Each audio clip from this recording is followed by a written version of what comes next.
Sewing curves for the first time feels really intimidating, but follow these tips and you'll be sewing them successfully in no time. First, we'll start by marking the center of all of our pieces by folding them in half and giving them a good press.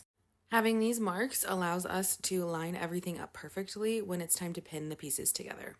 There are lots of different ways to hold your pieces together before sewing, so I'm going to show you a few of them.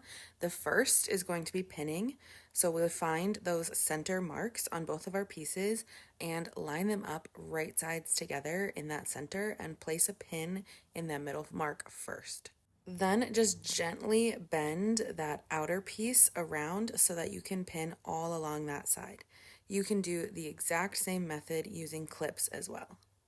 The third method doesn't require any pins or clips. We'll be using washable glue instead. Just like the pins and clips, we start by lining up the center, put a little glue dot right on the edge, and then line up our two pieces and give it a little press with the iron to dry the glue. Then starting with one side, we'll put glue along the very edge of the curved piece and then gently press that outer piece all the way along the edge.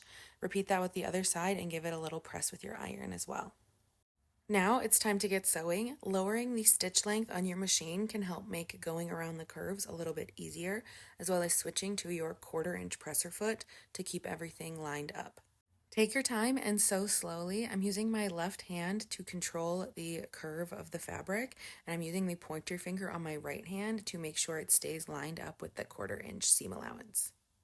Another helpful tool is this stiletto. This can be used in place of your pointer finger to get really close to that presser foot and keep all your fabric lined up.